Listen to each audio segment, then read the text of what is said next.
വിഷ്ണു ആ ഒന്ന് കടയിലേക്ക് പോണം. ആ പൊക്കോ. തന്നോട് പോണെന്ന്. തനിക്കൊരു കാര്യം അറിയോ? ഒരു പെണ്ണ് ഒരു ദിവസം 20,000 വേർഡ്സ് ആണ് സംസാരിക്കുക. അന്നാ ഒരാണ് ഒരു ദിവസം 10,000 വേർഡ്സ് സംസാരിക്കുള്ളൂ. അതിന്റെ കാരണം എന്താണെന്നറിയോ? ഞങ്ങൾക്ക് ഓരോ കാര്യം 2 തവണ നിങ്ങളോട് പറയേണ്ടി വരുന്നുണ്ട്. അതുകൊണ്ട് എന്ത് ഞാൻ എന്താ പറഞ്ഞു വന്നതെന്ന് വെച്ചാ, ഒരു ദിവസം ഒരു പെണ്ണ് 20,000 വേർഡ്സ് സംസാരിക്കും. എന്നാ ഒരു ദിവസം ഒരാണ് 10,000 വേർഡ്സ് സംസാരിക്കുള്ളൂ. അതിന്റെ കാരണം എന്താന്ന് വെച്ച് കഴിഞ്ഞാ, ഞങ്ങൾ പറയുന്നത് നിങ്ങൾ ഒട്ടി കേൾക്കൂല, ഞങ്ങളെ മൈൻഡും ചെയ്യില്ല.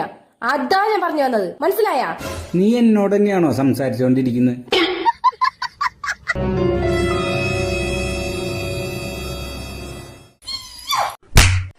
ഓഫീസിൽ നിന്ന് വരുമ്പോ മര്യാദക്ക് കടയിൽ നിന്ന് പോയി സാധനങ്ങൾ വാങ്ങിക്കണം കേട്ടാ. ആ മനസ്സിലായി.